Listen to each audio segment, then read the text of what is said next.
Çok sağ olun değerli başkanlar. Hepinize hayırlı bayramlar. Burada sadece Kırım ailesi değil, Neriman Bey'in de selamını iletiyorum. İyi bayramlara herkesine mutlaka size iletmeyi istedi ve birkaç gün önce bir yazı yazdık. Büyükelçilikten size gönderdim. Bu 18 Mayıs'ta o kadar güzel hareketler, güzel etkinlikleriniz ettiğiniz için bir teşekkür Büyükelçimizden. Çünkü biz gerçekten Neriman Bey'le bir oturup bütün farklı haberleri, sayfaları, bütün bizim derneklerimizin haberleri okuyoruz.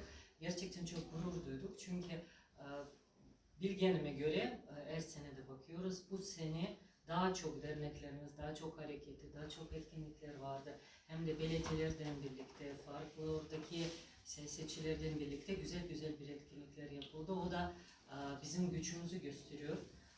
Ve başka da bir şey yine de gördük.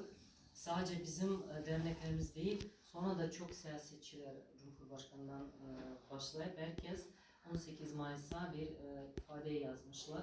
O da gerçekten bizim için çok önemli çünkü ben çok iyi biliyorum bu bizden bağlı. Eğer biz millet olarak kendi güçlüğümüzü göstersek, hareketler göstersek, etkinlikler olsa onlar da herkes kendi sözünü söyleyecek ama derneklerimiz şehirlerde biraz pasif olsa bizim davamız kimseye gerekmiyor. Önce bize gerekecek. Önce biz kendi sözümüzü söyleyeceğiz ve gerçekten de Eskişehir bu sırada birinci yerleri alıyor. Hep güzel etkinlikler, mitingler oluyor. Bunun için çok çok teşekkür ediyoruz. Ben çok iyi biliyorum. Başka şehirler de sizden örnek alıyor.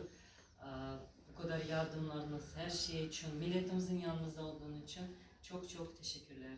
Recep Bey Dernek Başkanı olarak Metin Bey, bütün burada olan sevimli insanlarımıza ben mutlaka ne kadar işler olsa da başka şehirlerde olsam da mutlaka Eskişehir'de olmamı istiyorum. Çünkü vatandan, işgalden, savaştan sonra 4 sene buradayız ve siz bizim yanımızda oldunuz.